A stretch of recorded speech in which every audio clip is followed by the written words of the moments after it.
Welcome to the One Question Leadership Podcast. This is Richard Duran, Athletic Director at the University of the Incarnate Word. The Leadership Development Program at the NCAA allowed me to not only fine-tune my skills, but prepare me to take the AD chair. My time in the Pathways program not only allowed me to connect with true professionals throughout the industry, but also learn real-life lessons on how to apply my skills and serve our student athletes to the best of my ability. Leadership development is a crucial aspect of the NCAA to produce the future leaders within the organization. Always do the right things for the right reasons and enjoy the episode.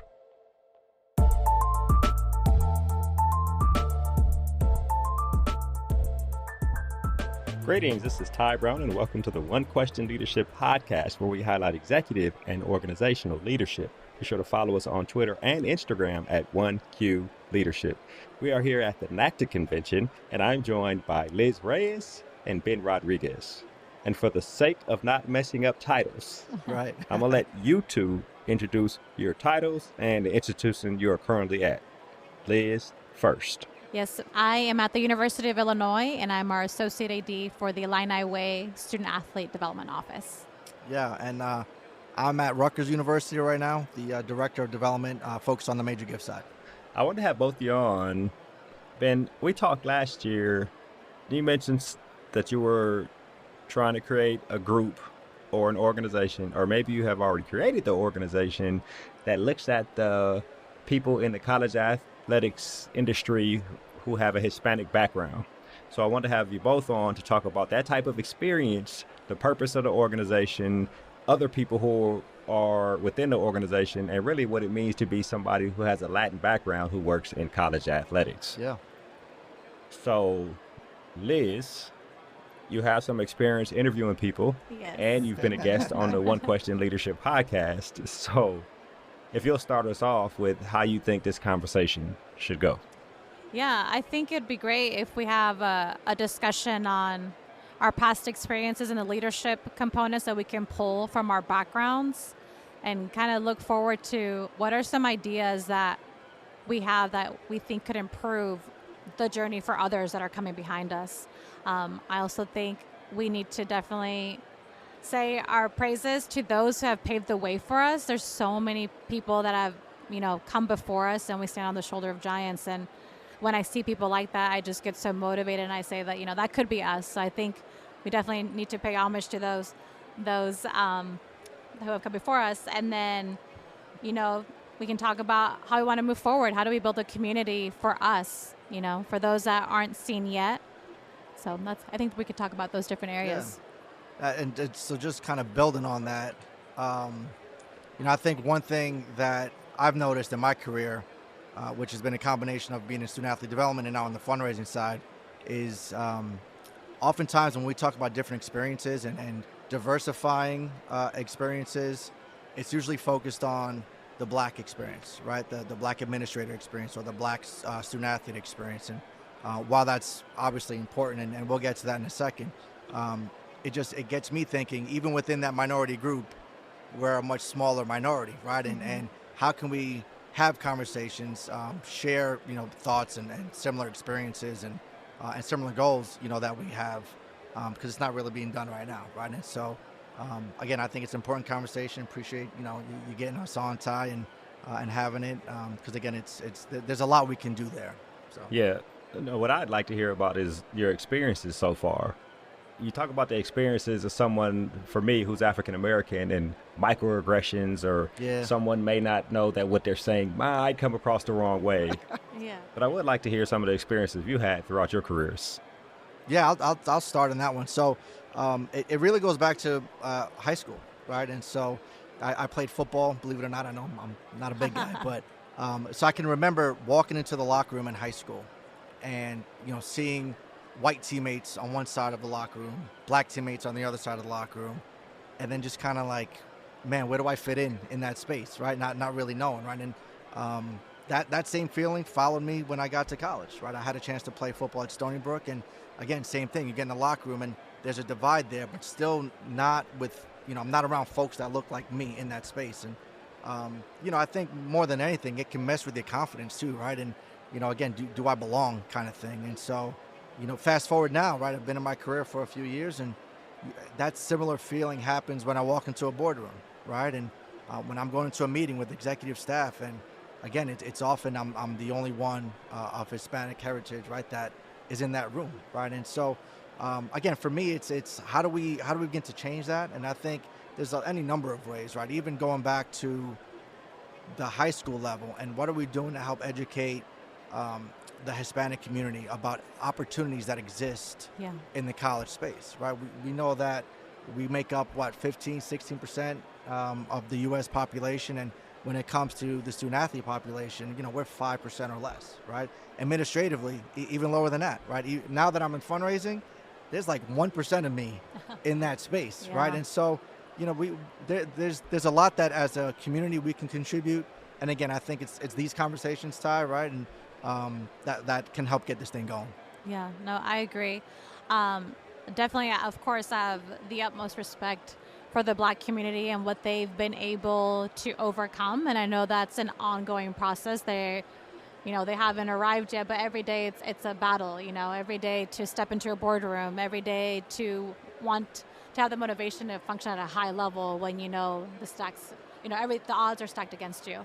And I say all that to say, just to share a brief moment that I had with a professional, and we were talking about somebody who was a Black male, and she was speaking to me, obviously knowing that I was Mexican, but she just assumed that I had everything, handed to me, or that she was speaking on how I probably didn't have as many challenges in my career trajectory. And she was like, because, you're Mexican, but he's Black. So, his journey, he comes from here and he had to overcome this. Zero awareness of the challenges that you and I, Ben, could have experienced as Mexican professionals in the world of sports. So I think also there's an assumption that it's an easy, straight shot, and that by the time that we get to be featured on a podcast like this, we just made it and arrived. But there's been so many hurdles that we've had to jump and also overcome. So I want to raise awareness on that it's always been a challenging road as well when you're trying to find your own identity in the U.S. Like for me, my parents come from Mexico, right? They barely speak English. And to be in the U.S. trying to find your way as a first-generation student, trying to find your way and break into the industry, and you want to see yourself like a Dr. Monica Lebron at Tennessee as a deputy AD. You want to see yourself as Desiree Reed-Francois, who's an athletic director at a Power 5 institution at Missouri. But there's been hurdles along the way, and I don't think that we talk about those hurdles or those challenges, that we don't surface them, or that maybe people just, again, like that women just have zero awareness. And I think, there are stereotypes with our community as well. One of them, Mexicans work really hard. Well, yeah, that's in our culture and our DNA. When I had to work in the fields with my parents from dusk to dawn, and I'm covered in dirt and pesticides and chemicals, I don't ever want to do that again.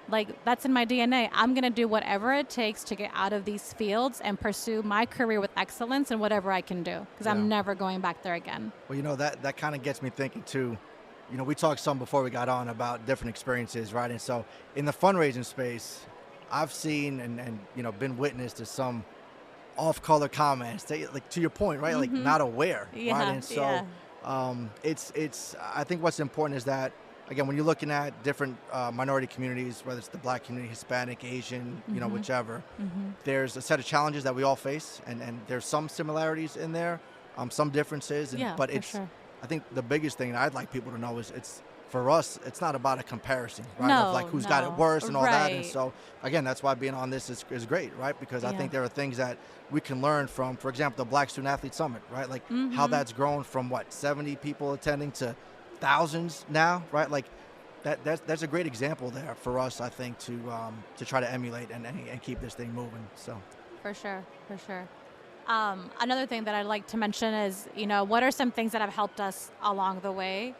I know for me, mentorship has been super valuable along my career trajectory. And then having people take a chance on you, when they're looking at your resume and they're like, you seem like a good fit, but honestly, you don't have the experience. I think about one of my mentors who's at Tennessee. His name is Chris Johnson. back in the middle of my career thus far, he was at Arkansas, and I wanted to apply for one of his football academic positions. And I'm telling him, I know I don't have football. I've never been in the room, but if you open the door and you let me be in there, I will crush it. I will make sure you look good. I'm going to work for you. Like, I'm going to do everything that I can that's in my power for us to be successful. If you take a chance on me, you won't regret it. So I really value somebody like that who's a white male who could advocate for me. And like, I fast forward now, Dr. Brian Russell, a sport administrator at the University of Illinois, who hired me a few years ago, about 3 years ago. Same thing, a white male who's an ally and a champion to somebody like me, a Mexican upcoming woman in the industry. But it's also that population of the majority who could help us move forward, who are already in the room and have power, who can say your name, who can champion you. I think mentorship is, of course, invaluable. And then on the other side, the strong females that I've had in my career, Kim Duran, an executive at the University of Washington, others, I can go on, but I just, I feel like I do have to pay homage to those people who have taken a chance on me. And hope that we can continue to do that for Hispanics in our community. Yeah. Let me step in here real quick. We did a study or published an article on Athletic Director U a few years ago, and it was on women who have made it to the chair, Division I. Mm-hmm.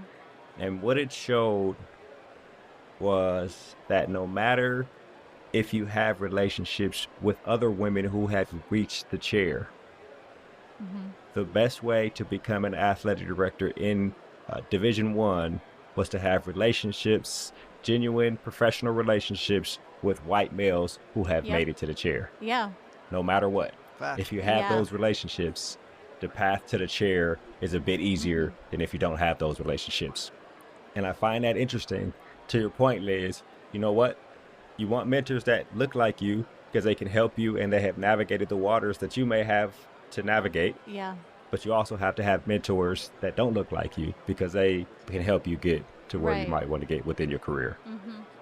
Yeah, I was just going to add to that same point. I'm in the process of my PhD journey. I have... Yeah, let's get that done.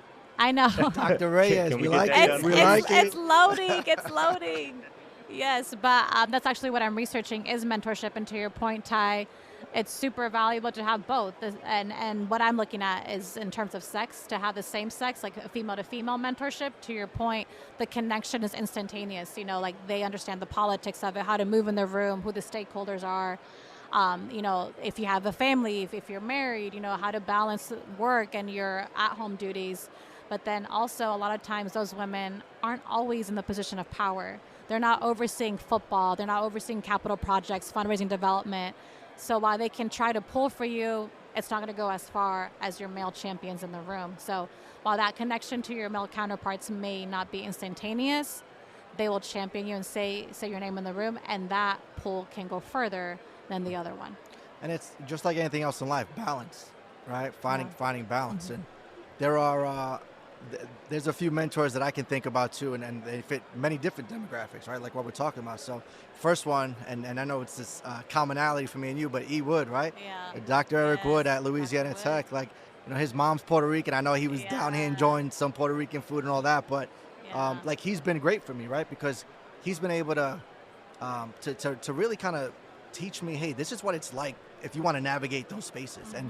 And as a young person kind of getting in at UCF, I can remember being like real rigid and this way and, just like, and he kind of softened me up, right? And it's not that it's that we're not pursuing the same goals or trying to make the same change, but like, hey, there's a way to do it, right? And I'm forever grateful to him. But there's somebody else, Jared Benko, right? When I was at Mississippi State, he knew I wanted to be an AD. And at the time I was in student athlete development and kind of said, hey, just like everyone else, fundraising can help you get there, right? And he gave me my first fundraising job on the major gift side, right? I'm thinking about somebody like Jessica Rio, who's at Temple now. She's been, she's every step of the way she's been there. So there's a lot. Christina Roybal, right, at Northern Kentucky, seeing her, a Hispanic woman, take over a program. That's been great. Richard Duran. I mean, the list goes on and on. But finding that balance, to you guys' point, finding that balance of people from all different demographics can help us get there. And then it's incumbent on us once we get there to make sure we're doing the same for everybody else, right? And I love coming out here and introduce myself to young upcoming Hispanics that are trying to be in the business too, because to your point, and we talked about this before, Liz, community, right? Making sure we make them feel welcome and just impart whatever wisdom we may have, on the process too. Yeah, I think that's super important, the building community piece. As you walk through these hallways, you wonder, or you may already know, like, that is a Hispanic administrator or a Hispanic member who's on the panel that's speaking. Like, I need to connect with them. We need to make sure that we identify each other and that we stay connected and that we do follow up to build that community. It's really on us, as challenging as these journeys have been. It's really on us to make sure that we are the ones that build the community. And, to the younger practitioners, to the younger members who are joining NACTA and hearing this, like, we, our find us, yeah, right? Our message Find is us. We're here. That's right. We want to help. We want to be mentors to you. We want to help you navigate your journeys. I think that's super, super important. And I think there's what I found in the last few years, there's a little bit of a hesitation or a little bit of resistance there to reach out, and I hope that we can tear down those barriers. I want people reaching out saying, hey, I heard you were a Hispanic administrator at Illinois. I heard you in Ben. I heard you in Thai speaking. I just wanted to say hello, like, reach out. Is there a formal or informal network or some form of community that people can be a part of? Yeah, so, Todd, we talked about this last time, and Liz has kind of helped with the building of this organization. We call it La Casa, right? And so we're still kind of, building out the framework of that. And, personally, transition with new jobs has been there. But that's the goal of that group, is going to be building that sense of community, that network. Again, when folks are hiring, we want to be a resource for them, right? Yeah. And so we always hear about it's important to diversify your pool, your candidate pool. Yeah. And then I'm in sessions, and not calling anybody out, but you're in sessions, and it's you're going to the same people, right, to get the same pool, right? And so we got to be a resource for that too.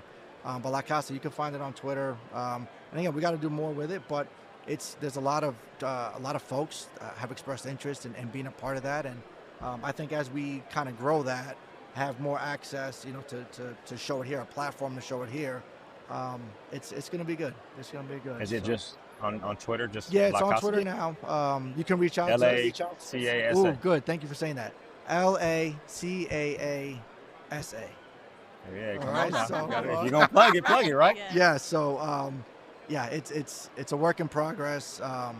But it's important, as we mentioned before. That was born out of the Black Student Athlete Summit, right? Like, I remember going there and saying, my gosh, this is awesome. Our student athletes, I was at Mississippi State at the time. We brought 4 student athletes there, and they got to see themselves represented at the highest levels, right. ADs, presidents, coaches, right? Yeah. And I remember going back to my hotel room like, man, does anything like this exist for people that look like us? And I'm doing research, couldn't find anything. And that's where this was born, right? And so as I shared that story with Liz, she was one of the first people I called, like, let's brainstorm on this. Like, what can we do? So there's, like I said, a lot of folks, there's a need for it. And we just got to keep going. Yeah. I mean, and worst case, follow Ben on social media, follow me, or email us, contact us. We'll definitely have the conversation with you, because, again, it's on us to build this from the ground up and build it together. Like I said, definitely we're paying homage to those who are already at the seat or just about. We want to grow that even further. We want it part of my soul, if I'm being honest, part of my soul dies a little bit when I come to incredible conferences like these and I walk down the hallway and not one person on any of the panels that I go to looks like me.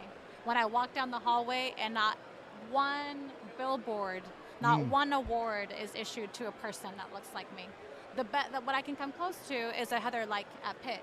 She's a female athletic director, and I'm like, wow, it'd be great even if it was a male, if it was a Hispanic male that was winning one of these awards on all of these affiliations. It'd be awesome if I could see one of those come. And I do want to give a shout out to the NCAA Leadership Development Team, right? Like, I think we're all a product of that. Sure. And I think they do a tremendous job of, building that community. We talked about, sometimes the Black experience versus the Hispanic and Asian experience, but they do a great job of bringing us all together. And so I can see a partnership down the road, even with La Casa and, the NCAA Leadership Development Team, because it's all the same goal, right? Like, we want to increase representation for all, just provide opportunities for people. If we were to, as we wrap up, I don't know if it's been defined or if it hasn't been defined. The purpose of La Casa. Again, LACAASA, right? So let's do it one more time. It's the Latino Association for Collegiate Athletics Administrators and Student Athletes. It's a mouthful. LACAASA. And that's on Twitter, And that's on right? Twitter, yeah. So if we were to put it out there, the purpose of the organization, whether it's been established or not established, how would you define the why the specific organization exists? Man, the why is increased representation and opportunities for Hispanics in college athletics specifically. If you look, there are organizations that are focused on the professional side. Yeah. But this is an organization focused on the collegiate athletics model. And so again, doing research and trying to find out does it exist. It doesn't. This is untapped. Again, there's a lot of work we can do there, but that's the goal, increased representation. And so it manifests itself in a couple different ways. One, programming on campus, whether that's affinity groups on campus or whatnot, providing an opportunity to be a hiring resource, as we mentioned before, right? If you have a job, hey, come to us. We already started building out, a framework or a network of people that we know in student athlete development, in fundraising now. I've made a bunch recently, which has been great, right? Facilities, across the board, compliance. So again, that's another piece of it. That's how I think we can get there. And it can take many different forms, but those are the initial thoughts that we have for it. Yeah, I appreciate that. So what I'm thinking is, so the purpose is out there, right? You'll establish the core values of the organization. Oh, no doubt. Establish no the core doubt, values, the mission, the vision you want to do, accomplish. Strategic plan. You'll get the Lisa Campos, the Richard Duran, the Eddie Nunez. You'll get the people who are out there in these positions and get them on board because they want to support and be a part of it. And from there, the organization will continue to grow. This has been an excellent conversation, Ben, Liz. I really appreciate you joining us here on the One Question Leadership Podcast. Appreciate it, Ty. Thank you so much for having us, really. Thank you. That was Liz Reyes. She's at University of Illinois, and Ben Rodriguez is at Rutgers University. And of course, I am Ty Brown with One Question. And keep in mind, the role of a leader is to create and maintain an environment that people want to be a part of. And as always, be better tomorrow than you are today.